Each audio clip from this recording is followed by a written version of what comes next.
Parliament risks losing several bills, including constitutional amendment proposals, should it not fast-track dozens of pending bills ahead of next year's general election.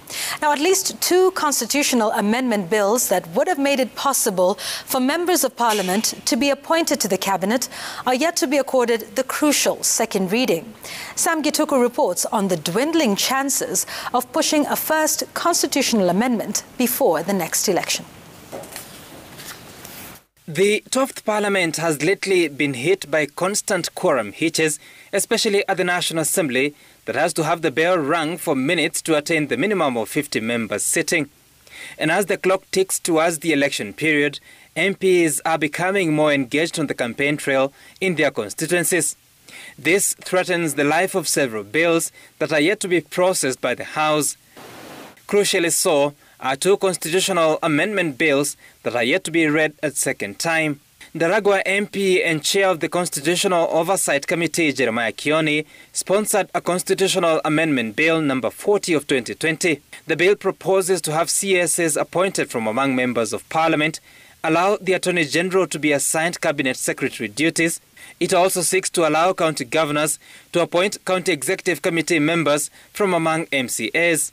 The bill was read a first time on December 22nd, 2020.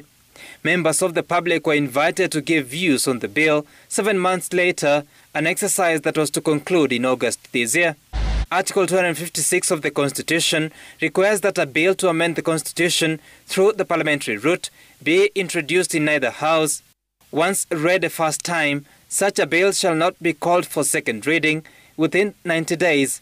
The 90 days lapsed in March 2021, paving way for a possible second reading. Another pending constitutional amendment bill was sponsored by West Mugirango MP Vincent Mogaka and first read in the National Assembly on 4th of December 2019. As of July this year, it was among 53 bills awaiting second reading, nearly half of them stuck in different committees. The bill proposes to rename cabinet secretaries to ministers while allowing the president to appoint ministers from among members of Parliament. On the 7th of July this year, Speaker Justin Muturi told MPs that, quote, the bills have been pending for that long and now stand the risk of lapsing at the end of the fifth session. The Speaker regretted that the situation was unfortunate and might be construed by the sponsors of the affected bills as a calculated attempt by committees to stifle their constitutional mandate of legislating. MP Jeremiah Kioni says scheduling of his bill for second reading is up to the House Business Committee. Such a bill cannot be amended on the floor of the House, meaning it's clearly a game of numbers.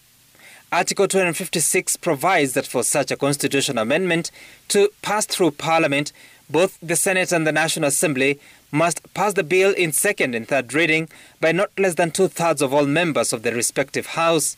To marshal the magic 2/3 may prove an uphill task in the coming months as political contests garner momentum.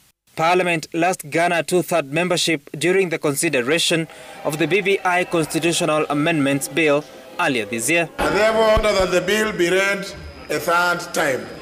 Sam Gituku, Vincent TV, Nairobi.